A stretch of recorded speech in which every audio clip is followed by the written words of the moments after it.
Okay, welcome back to Dr. Stone Anime Review, episode number 14. This one I'm reviewing the penultimate episode of season 2. Yes, the second to last one, which is Humanity's Strongest Tag Team.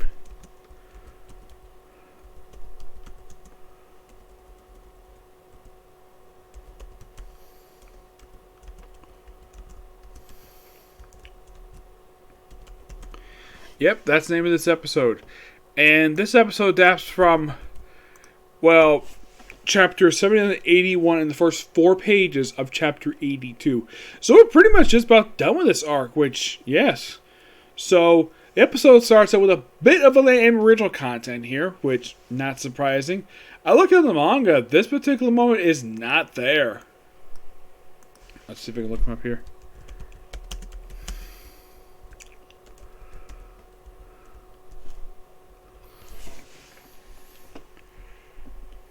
Everything. You have basically starts out with Chojiku, where basically he's poking Sengoku in the eyes because there's something very similar happened in the previous season. Because I guess the animators must love this thing where Shira, when she got basically petrified, he did the same thing because he wanted to put some clothes on her because basically she's completely naked. Good reason, because, well, when they turn to stone, apparently their clothes don't stay on them for some reason, even though that other times I've seen it, whenever people are turned to stone, the clothes stay basically the same. Apparently in this world, and the way this works, apparently the people's clothes just fade away with time. So, look out for Shira basically decides to make up clothes for Mari, that's Shira's younger sister, just completely in less than like a minute. Like, oh, look, here's this wonderful dress basically she just made for her in just less than a minute. And they put it on her, put the fluid on her, and the first thing she sees is her big brother. And basically when he wakes up, it's like, oh, he's like, how many years has it been? It's like 6 years. No, several thousand, which that technically is true. He may not get the exact amount, but that's close enough. Yep.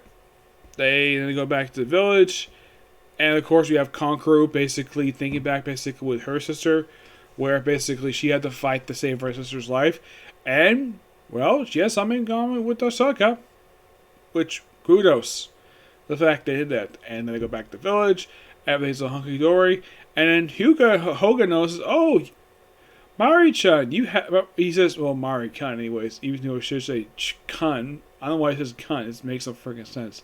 I mean, I get why Tosa Sengoku, but a little girl calling her Mari-kun, seriously? Can't call her Mari-chan? That would be quite nice. Nope, Mari-kun for some reason. I don't know why. Hey, you still have some rocks here. You want to go wash it off? It's like, sure. So basically, they bring along the brother, Kasuga. And meanwhile, though, not Senku, it's the little girl, the adorable little girl. What's her name? Sika. Yeah. She just basically walks around the camp, and she notices that, well, look, it's almost like, man, the car is like really lazy. In the dub is voiced by Sonya Surratt. And it says, oh crap, the car's beating the crap out of them. Well, it turns out that the cop basically, who got actually fired in the flashback, yeah, he comes back and he frees Himura. And, well, she basically takes orders from Hyuga, which, okay, is like, okay, and her orders were simply blow up the entrance to the Miracle Cave. It looks like a little bit like toward the inside, it looked like it was blown up too, but I don't think the whole cave was destroyed, mostly just the entrance. And that was a shocker to see that. Which, in case you're curious, did this have manga?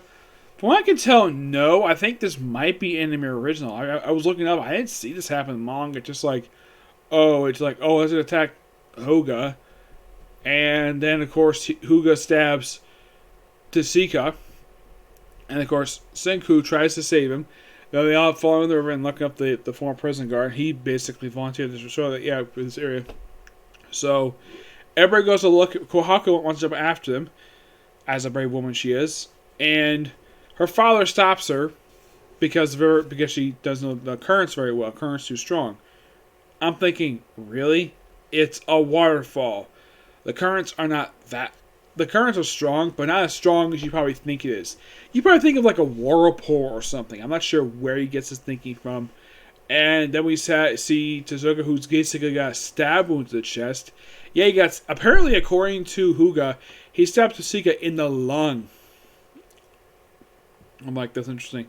Now, the way that the anime depicted him when the first started, seems like he was a big, huge, bulky guy. And apparently by this season, he apparently lost a lot of his muscle mass. I'm like, what the heck happened, man? You basically were huge. You were kind of like a bodybuilder. But man, it seems like he just slimmed down. That or he probably was always like, because I remember from the first season he was a really big guy. Probably due to the mane probably due to the cape he was wearing. That's possibly could be the reason why make it bigger. It's possible. Oh yeah, why did Hyuga stab him? Because he wanted to live up to his end of the promise by basically not fighting. And of course, he got felt that Tezuka was getting weak because sister's alive. He's like, okay, so, and also the fact that he didn't like the fact it's almost like they acknowledged that.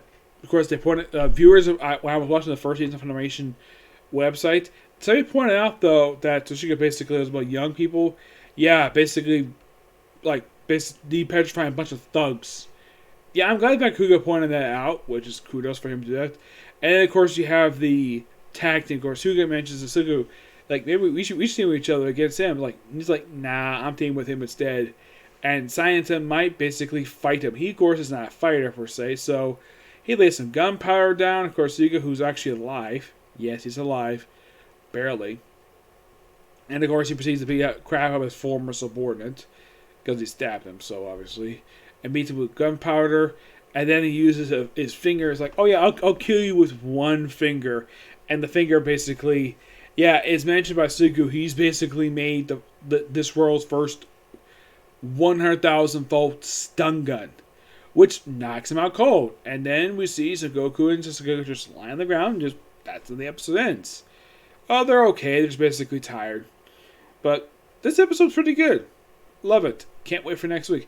I don't know why it's called Prelude to Dr. Stone. I thought that was kind of weird that we have this title for the final episode of the season.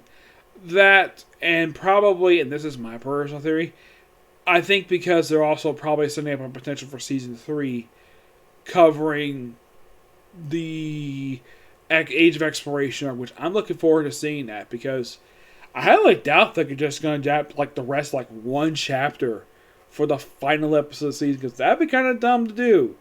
I would probably just go ahead and just start adapt, just like maybe go to the first couple chapters of the Age of Exploration arc, because that'd be a great set for season 3. Basically, this kind of also would end the Stone Wars saga, which is basically the first half of the series mostly.